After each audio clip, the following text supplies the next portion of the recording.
আপোনালোক সকলোকে স্বাগতম জনাইছোঁ আমাৰ চেনেলৰ অন্য এটি ভিডিঅ'লৈ। আজি লৈ আহিছোঁ আপোনালোকৰ বাবে এছআই জোনমণি ৰাভাৰ মৃত্যুৰ তদন্তৰ কিছু নতুন আপডেট। ইতিমধ্যে CBIৰ DIG লাভলী কাটিয়াৰৰ নেতৃত্বত এটা 8জনীয়া CBIৰ দল উপস্থিত হৈছে জহলাবন্ধাৰ দুৰ্ঘটনাস্থলীত গৈ এই 8জনীয়া দলটিয়ে ইতিমধ্যে পৰীক্ষা নিৰীক্ষা আৰম্ভ কৰিছে। লগতে এছআই জোনমণিৰ বাহনখন যিখন ট্ৰাকৰ সৈতে খুন্দা মাৰিছিল সেই ট্ৰাকখনো পৰীক্ষা কৰি থকা হৈছে।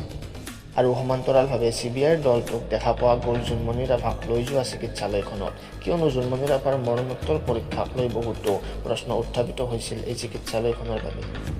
সম্প্ৰতি নগাঁৱৰ আৱৰ্ত ভৱনত বাহৰ পাতিছে CBIৰ এই দলটোৱে।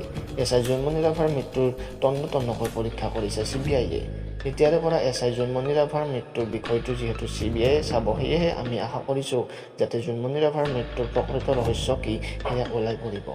এইটো ভিডিঅ' ইমানতে সামৰি নেক্সট ভিডিঅ'ৰ বাবে অপেক্ষা কৰক। ভিডিঅ'টো লাইক কৰি চেনেলটো ছাবস্ক্ৰাইব কৰি বেল আইকনটো প্ৰেছ কৰি দিয়ক।